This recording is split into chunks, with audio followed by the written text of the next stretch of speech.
Hello everyone, welcome to G Centric. So दोस्तों, आज की क्लास में हम लोग डिस्कशन कंटिन्यू कर रहे हैं रिसेंट ट्रेंड सीरीज के अंदर ऑपरेशनल एम्पलीफायर के क्वेश्चंस का। So the very first question of the today's class is that question was asked in the GATE 2021 electronics paper. So GATE electronics में 2021 में इस क्वेश्चन को पूछा गया था।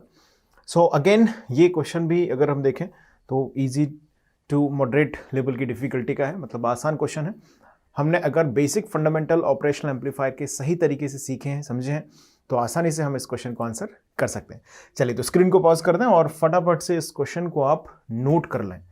ओके, सो कंप्लीटली क्वेश्चन को नोट कर लिया है सभी ने। So you all should try at least once. एक बार इस क्वेश्चन को सभी लोग एक बार ट्राई करके देखिएगा। फंडामेंटली जो चीज़ें हमने बात करी है ऑलरेडी, नेगेटिव फीडबैक में किस तरह के कॉन्सेप्ट हमें यूज़ करने चाहिए। ओके, और अभी रिसेंट ट्रेंड सीरीज डिस्कशन के दौरान भी हमने कुछ बातें ऑब्जर्व करी। जब ओपैम्प लीनियर रीजन में ऑपरेट करता है तो हम वहाँ पर दो अजम्पशंस लेके चलते हैं। The first is input current to the op amp is zero, यानी कि ओपैम्प से इनटू जो करंट फ्लो हो रहा है इनटू द ओपैम्प, उसकी वैल्यू हम मानते हैं जीरो। और दूसरा प्री अजम्पशन हम लेके चलते हैं यहाँ पर, जो नॉन इन्वर्टिंग नोड है, यानी कि जो पॉजिटिव वाला टर्मिनल है, इसका वोल्टेज और इन्वर्टिंग नोड, इन दोनों का वोल्टेज मान के चलते हैं ऑलमोस्ट सेम। इनफैक्ट मैथमेटिकली हम इसे इक्वल मान लेते हैं, सो जिससे हम बोलते हैं virtually short circuit. Okay, so negative feedback ही एज यूजुअल इस क्वेश्चन में भी यूज किया गया है। सो चलिए क्वेश्चन को रीड करते हैं। For the circuit with an ideal op-amp, ideal op-amp का सिंपल मतलब यहां पर यही है कि ओपैम्प का करंट जीरो है, क्योंकि इनपुट रेजिस्टेंस जो है आइडियल ओपैम्प का कितना होगा, इन्फिनिटी होगा। वी रेफरेंस इज फिक्स्ड, यानी कि जो रेफरेंस वैल्यू यहां पर सेट की गई उसकी वैल्यू फिक्स्ड है। Okay, if V out equal to 1 volt for V in equal to 0.1 volt, यानी कि वी इनपुट की वैल्यू यहां पर ये जो है ये रेफरेंस है वो फिक्स है। वी इनपुट की वैल्यू चेंज हो रही है। अब वी इनपुट की वैल्यू जब 0.1 वोल्ट रखी गई है तो इन्होंने बोला है कि वी आउट 1 वोल्ट आ रहा है। ओके, और V out equal to 6 volt आता है कब, जब वी इन की वैल्यू रखी जाती है 1 वोल्ट। क्लियर है? 1 वोल्ट के लिए वी इनपुट 0.1 है और वी आउट 6 वोल्ट आ रहा है कब, जब वी इनपुट 1 वोल्ट है। Okay, where V out is measured across RL, यानी कि वी आउट जो है इसके टर्मिनल्स पर मेजर किया जा रहा है एज यूजुअल, हम देख ही रहे हैं सर्किट में। Okay, connected across RL, connected at the output of this op-amp, the value of RF upon Rin is. दोस्तों आपसे पूछा गया है RF और Rin का रेशो, ये क्वेश्चन है। क्लियर है? 4 ऑप्शंस दिए गए हैं एज यूजुअल। सो मुझे उम्मीद है कि आप सभी ने इसका आंसर फाइंड कर लिया होगा। चलिए मैं सॉल्व करता हूं इस क्वेश्चन को। The first thing they have mention to us is V out 1 volt for 0.1 volt. Okay, so पहले हम इस कंडीशन में इन वैल्यूज को अप्लाई करने से पहले कंडीशंस को यहां पर थोड़ा सा जस्टिफाई कर लेते हैं। ओके, जैसे अगर आप बात करें नॉन इन्वर्टिंग नोड वोल्टेज की, तो यहां पर हमने मान लिया सपोज दैट कि ये है V1। दोस्तों इसके अंदर करंट कैसे फ्लो होगा? एज यूजुअल आप बोल सकते हैं करंट इस तरह से इसके अंदर फ्लो होगा, like this. Okay, second thing, यहां का जो वोल्टेज है इसे आप मान लें सपोज है ये V2 वोल्टेज हमने मान लिया इसको।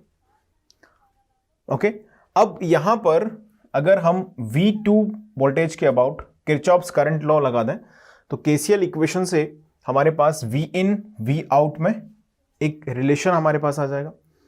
करेक्ट है? और उस रिलेशन को हम यूज कर सकते हैं इन वैल्यूज को पुट करके। इतनी बात हमको समझ में आ रही है। अगर मैं V1 की वैल्यू को फाइंड करूं तो आप एक चीज जानते हैं, ओपैम्प के अंदर जो इनपुट करंट है उसकी वैल्यू कितनी होगी, 0। मतलब इसके अंदर इधर तो करंट जाने से रहा, 0 करंट जाएगा।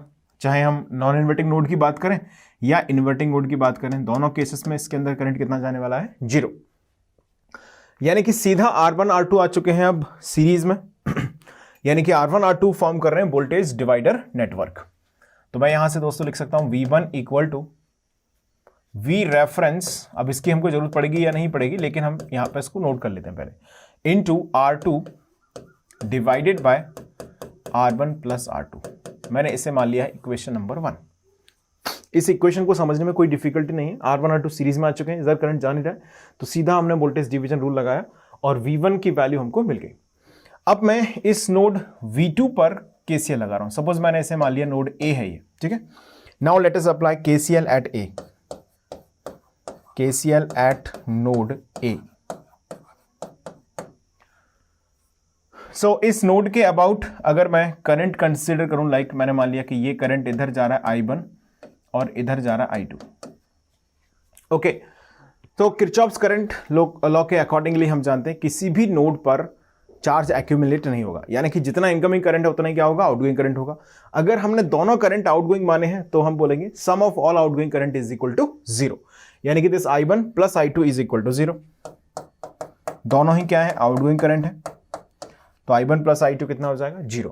अच्छा, I1 की वैल्यू किसी भी रेजिस्टेंस के अबाउट करंट जब हमें लिखना हो तो V2 यहां का वोल्टेज है नोड ए का, V2 minus V in upon R in, ये हो जाएगी I1 की वैल्यू। क्या लिखेंगे बोलो, V2 माइनस, बोलो का मतलब है कि आप लोग अपनी कॉपी में इसको ट्राई कर रहे हैं, ठीक है, V इन डिवाइडेड बाय क्या आएगा बोलो, R in. Okay, now I2, what will be the value of guys I2 current A से कहां जा रहा है, V आउट में जा रहा है, बिल्कुल। तो हम लिखेंगे V2 minus V out upon RF, V2 minus V out upon RF। इतनी बात क्लियर है सभी को? इसको हमने मान लिया है इक्वेशन नंबर 2। अब जरा मैं यहां से V2 की वैल्यू को फाइंड कर लेता हूं फ्रॉम दिस इक्वेशन। जरा इसको रीअरेंज करते हैं और V2 की वैल्यू हम लिख लेते हैं। क्या आएगा, 1 upon R in plus 1 upon R F is equal to, ये इधर शिफ्ट हो जाएंगे, V in by R in plus V out upon R F. ध्यान से देखिएगा क्योंकि कैलकुलेशन मिस्टेक नहीं होनी चाहिए, अदरवाइज फिर ज़्यादा परेशान होना पड़ेगा हमको, है ना। 1 upon R in plus 1 upon R F, सही लिखा है यहाँ तक, इधर हमने इसको भेज दिया। ओके, दैट्स ऑल राइट, अभी तक कोई कंफ्यूजन नहीं है, कोई करेक्शन की गुंजाइश नहीं है। देखिएगा V2 टाइम्स, इसको अगर मैं सॉल्व कर लूँ तो यहाँ न्यूमरेटर में आ जाएगा R in plus R F, denominator में आ जाएगा R in into R F is equal to, again यहाँ पर हमने सॉल्व किया इसको, तो आर इन आर एफ इधर आ गया और यहाँ मल्टीप्लाई हो जाएगा V in into R F. Simple, मैं एलसीएम को यहाँ पे सॉल्व कर रहा हूँ, okay, plus V out into R in. ये दोनों कैंसिल हो जाएंगे बिल्कुल। तो हमारे पास V आउट की, सॉरी V2 की वैल्यू अगर मैं लिखूं नाउ, पहले इतना नोट कर लो, आप लिखो सभी लोग, नोट किया है इतना सबने? चलिए अब देखिए V2 की वैल्यू अगर हम लिखें यहां से तो हमारे पास ये आ जाएगी V in R F plus V out R in divided by R in plus R F. ये आ गई हमारे पास V2 की वैल्यू।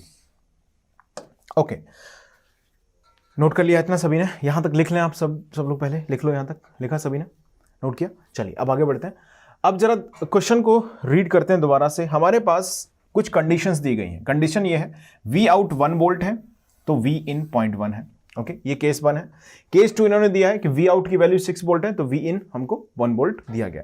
आपको कुछ एब्सोल्यूट तो पूछा नहीं गया, आपसे पूछा गया रेशो। तो मुझे एक ऐसा इंट्यूशन आ रहा है कि हम इस रिलेशन को अगर यूज कर रहे हैं तो इस रिलेशन से ही हमारे पास रेशो की वैल्यू कैलकुलेट हो सकती है, क्योंकि दोनों V2 की वैल्यू है। केस 1 केस 2 को इक्वल कर सकते हैं हम। ओके, क्योंकि V2 को इन वैल्यूज से कोई फर्क नहीं पड़ने वाला है। V2 कहां का वोल्टेज है, इस नोड का वोल्टेज है, जो कि किसके इक्वल है, वर्चुअल शॉर्टिंग से हम बोल सकते हैं V1 इक्वल टू V2 है ड्यू टू वर्चुअल शॉर्टिंग। तो दोस्तों एक चीज बहुत क्लियर है कि जो रेफरेंस वोल्टेज है वो रखा गया है फिक्स्ड, एज मेंशन किया गया स्टेटमेंट के अंदर। रेफरेंस वोल्टेज क्या है, कांस्टेंट है, चेंज हो नहीं रहा है। तो सिंपल सी बात है कि जो V इन है, ओके, इसकी जो वैल्यू है V इन और V आउट, इनके इस रिलेशन से V रेफरेंस को कोई फर्क नहीं पड़ रहा, मतलब V1 V2 को भी कोई फर्क नहीं पड़ रहा है।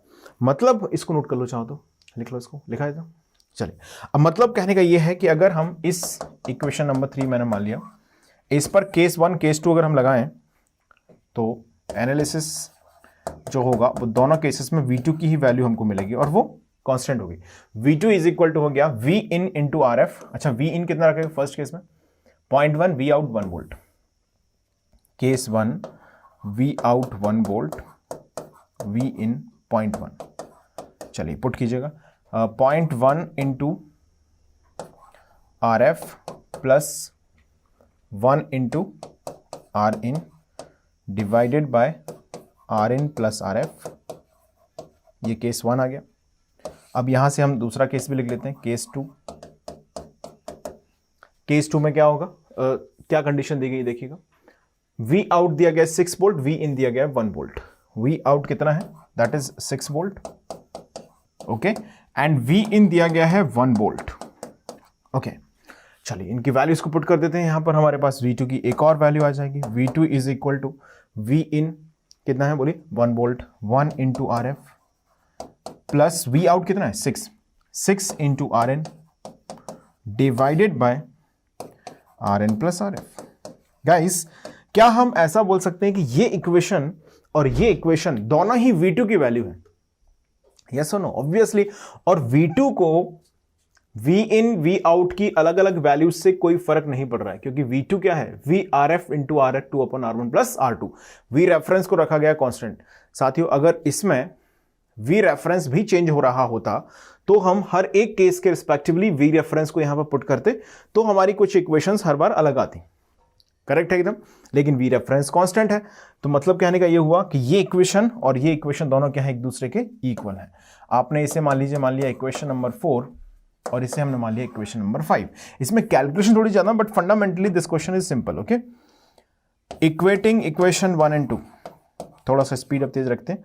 Equating equation 1 and 2, equation first and second को अगर हम इक्वल करते हैं तो 0.1 R F plus 1 into R in divided by R in plus R F, that will be equal to 1 into RF plus 6 into RN divided by RN plus RF। तो इन दोनों को हमने कैंसल आउट किया denominators को। Numerator में ये रह गया हमारे पास, ये हो गया यहाँ 1 into RF। इसको अगर उधर भेज देंगे तो ये कर देगा उसको 0.9 RF, ओके। और ये 1 RN है, इसको इधर लेके आएंगे तो ये जाएगा -5 into RN equal to 0.9 RF। आपसे पूछा गया है RF अपॉन RN। सो दोस्तों RF अपॉन RN की वैल्यू हमारे पास आ जाएगी अब -5 अपॉन 0.9, ओके। सो ये हो जाएगा 50 अपॉन 9, ओके। और 50 अपॉन 9 मीन्स कितना हो गया, 50 अपॉन 9। सो RF बाय RN 45 यानी कि 5 time 5.55 with minus sign. This is the value of RF upon RN that will be obtained here. Okay, so चलिए स्क्रीन को पॉज करें और फटाफट से इस कैलकुलेशन को आप जल्दी से नोट करिएगा। इसका लिखिएगा, ये लिख लिया होगा यहाँ तक आपने, सभी ने यहाँ तक लिख लिया है, इसको लिख लें। इसके बाद ये लिखिएगा, ये आंसर आ गया। चलिए ऑप्शंस को देखते हैं एक बार। सो ऑप्शन है 3.825, 5.55, 2.860, 3.285। सो दोस्तों यहाँ पर सारे ऑप्शंस जो है वो पॉजिटिव दिए गए हैं, okay, but answer is 5.55, that's okay, कोई प्रॉब्लम नहीं है। एक ही आंसर इसमें आ रहा है 5.55 जो कि सही आंसर है। हालांकि हमारा नेगेटिव आ रहा है, बट चारों ऑप्शन अगर आप देखें तो सिर्फ वैल्यू की बात की गई है, कोई इशू नहीं है, कोई प्रॉब्लम नहीं, that's will be the correct answer, okay. चलिए अब बात करते हैं दोस्तों नेक्स्ट क्वेश्चन की। ये क्वेश्चन पूछा गया था गेट इलेक्ट्रॉनिक्स 2021 में।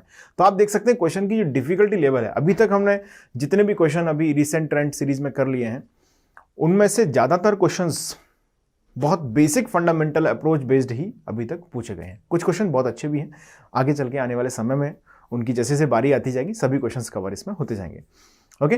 लेकिन कहने का यह है कि मतलब अगर आप बेसिकली फंडामेंटल्स को स्ट्रॉन्ग करके चलते हैं तो आप आसानी से इन सभी सेक्शंस को अटेम्प्ट कर सकते हैं। क्लासेस अगर आपने अटेम्प्ट की होंगी तो जहां तक मैं समझता हूं कि अगर कंप्लीट क्लासेस अगर आप अटेंड कर लेते हैं तो ये सभी क्वेश्चन आपके लिए बहुत ज़्यादा आसान हो चुके होंगे, मुझे इतनी उम्मीद है। चलिए तो अब बात करते हैं for the next question.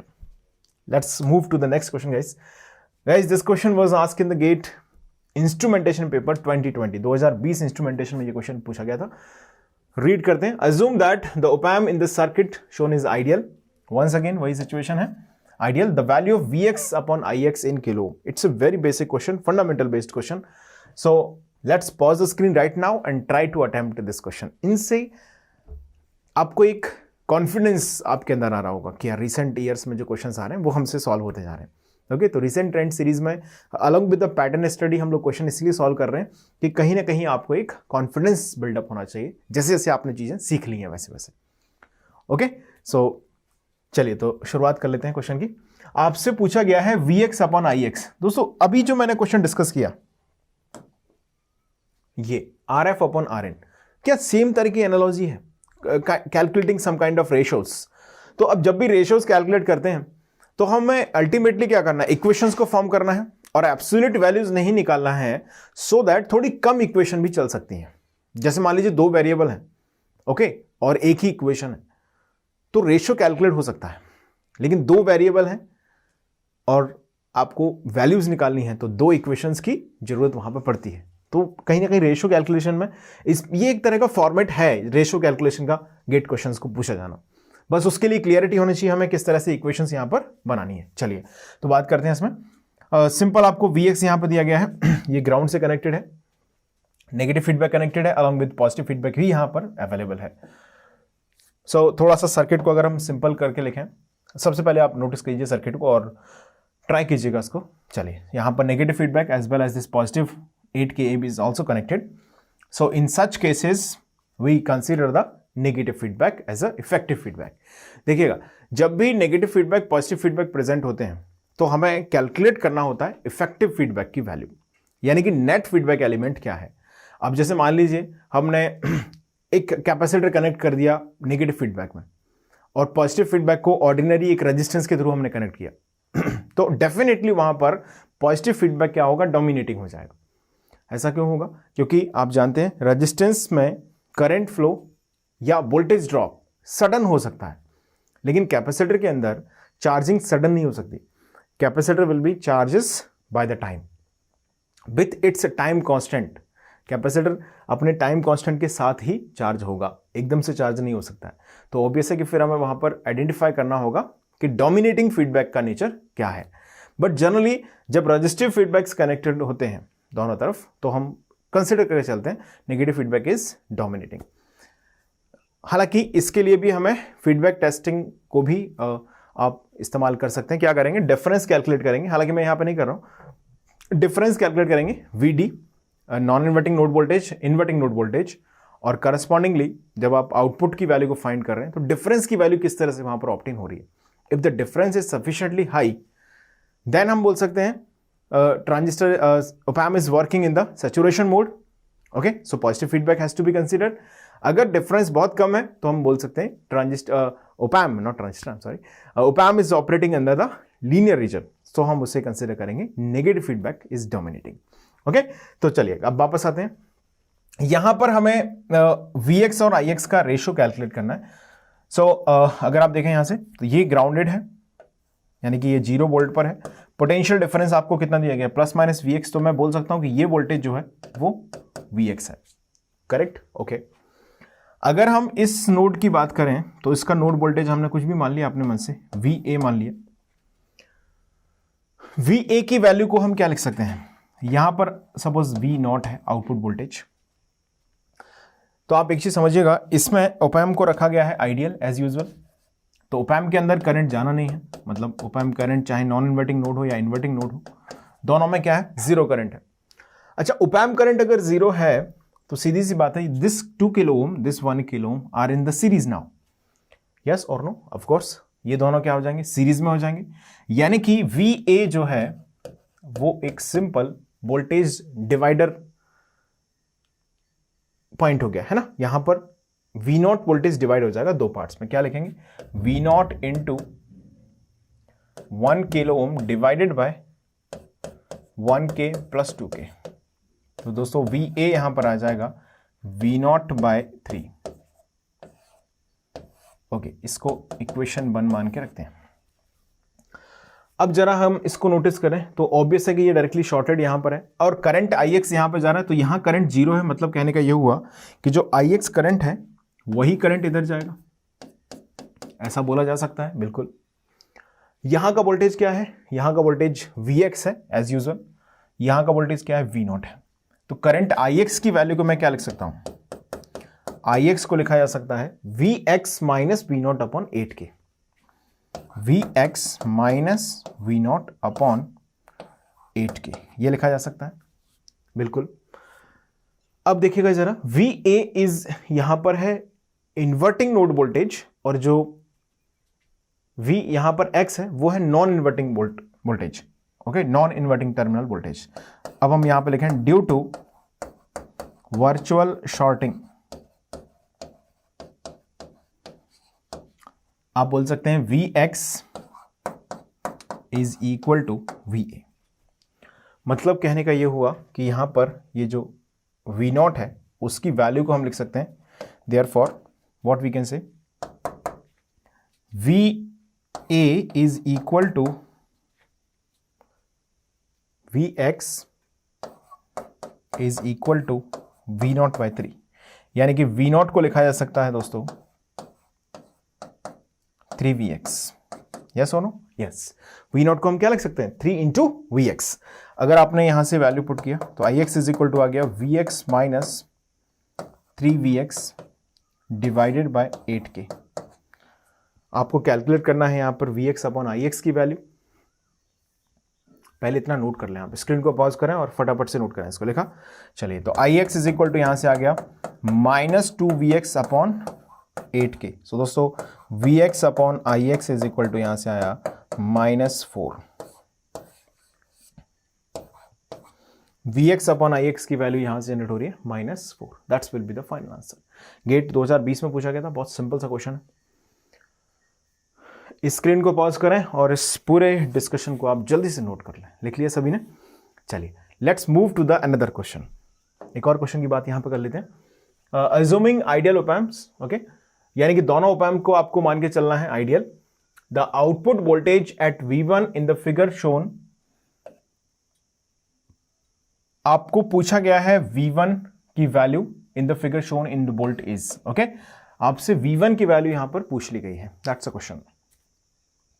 Question clear है सभी को? कोई कंफ्यूजन की गुंजाइश नहीं होनी चाहिए।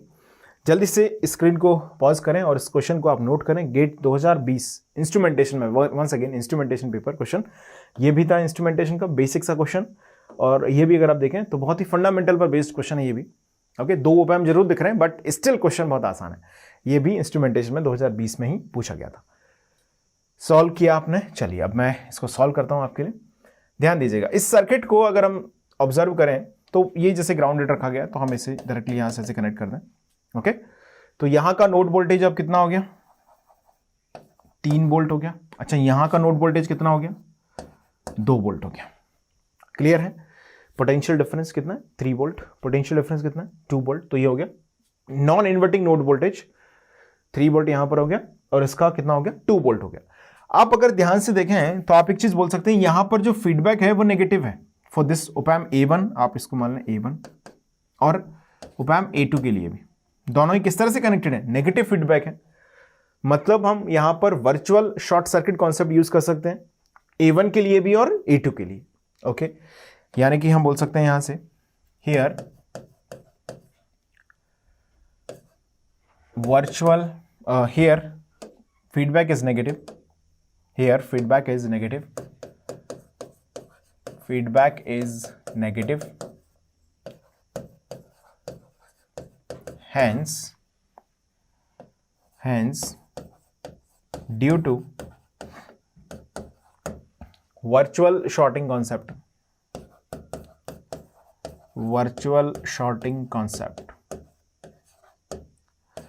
V positive is equal to what? V negative. और दोस्तों ओपैम्प आइडियल दिए गए हैं, मतलब हम क्लियरली बोल सकते हैं कि यहां पर जो ओपैम्प के अंदर करंट है वो कितना हो जाएगा? 0। या हम इन्वर्टिंग की बात करें या नॉन इन्वर्टिंग टर्मिनल की बात करें, दोनों केसेस में ही, सॉरी, दोनों ही टर्मिनल्स पर करंट क्या हो जाएगा? 0। There will be no current flow into the opamp. Ideal opamp mention किया गया। Ri is equal to infinity. Input resistance कितना होगा ओपैम्प का? Infinity. Non inverting node equal to inverting node voltage, यानी कि अगर मैं इस नोड पर वोल्टेज मान लूं, सपोज मैंने मान लिया V2 और इस पर मैंने माना V1, तो क्या हम ऐसा बोल सकते हैं V1 equal to V2? Yes, okay. अच्छा, V1 यहां पर ऑलरेडी यूज किया हुआ है, तो V1 नहीं मानते, कुछ और मान लेते हैं, Vx Vy मान लेते हैं, दैट्स ओके। V1 यहाँ पर है ना ऑलरेडी, तो कन्फ्यूजन नहीं होगा। Vy हमने मान लिया, ठीक है। अब देखिए Vy पर क्या हम KCL लगा सकते हैं eight node y? Yes, KCL at node Vy। So Vy node के अबाउट कितने करंट फ्लो हो रहे हैं? डेफिनेटली देखिए ओपैम्प में करंट जा रहा है 0, तो उसको हमें लिखना जरूरी है नहीं। यहां पर एक करंट हमने मान लिया कि यहां से करंट जा रहा है इधर, कुछ भी मान लो I1 मान लिया। यहां से एक करंट इधर जा रहा है, हमने I2 मान लिया। एक करंट इधर जा रहा है, हमने मान लिया I3। मतलब Vy पर तीन करंट जा रहे हैं 3 ब्रांचेस में। ये जो 4th ब्रांच का करंट है वो 0 है, उसको कंसिडर करने की जरूरत हमको है नहीं। तो हमने 3 ब्रांचेस के करंट देखे, I1, I2, I3। So I can say here I1 plus I2 plus I3 is equal to कितना? 0। तीनों करंट्स का सम हो गया 0। अब जरा इनकी वैल्यूज को हम लिख लेते हैं, ध्यान दीजिएगा। यहां पर ही 0 है, तो Vy माइनस 0 अपॉन 1k, मतलब Vy minus 0 upon 1k plus I1 हो गया। I2 कितना होगा? Vy minus V1। यहां का वोल्टेज कितना है इस लाइन का? V1। ऑब्वियसली यहां का नोड वोल्टेज V1 है, तो ये भी कितना? V1 ही होगा। तो Vy minus V1 divided by 1k plus Vy minus यहां का वोल्टेज, इसको आप कुछ भी मान लें, इसको मान लेते हैं V3 मान लेते हैं। चलिए Vy minus V3 divided by कितना? 1k is equal to 0। ये हमारे पास आ गई इक्वेशन 1। अब जरा इस इक्वेशन को हम नोटिस करें तो इसके अंदर Vy की वैल्यू हमारे पास इनडायरेक्टली नोन है। किस तरीके से? देखिए Vx की वैल्यू कितनी है? 3 वोल्ट है। वर्चुअल शॉर्टिंग कॉन्सेप्ट क्या कहता है? Non inverting node voltage equal to inverting node voltage, यानी कि ये है नॉन इन्वर्टिंग नोड, ये है इन्वर्टिंग नोड। तो Vy की वैल्यू हो गई वर्चुअल शॉर्टिंग से 3 वोल्ट। अच्छा, इस इक्वेशन में Vy नोन है, ओके।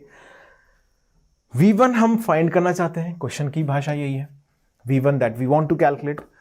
दूसरा वोल्टेज अननोन आ गया इसमें V3। अब जरा इस ओपैम्प को देखो, यहां पर नॉन इन्वर्टिंग नोड कितना है? 2 वोल्ट है, तो इन्वर्टिंग नोड वोल्टेज भी कितना होगा? Virtual shorting is equal to 2 volt ही होगा, यानी कि आप इसको कुछ भी मान लें, V4 मान लें, ठीक है।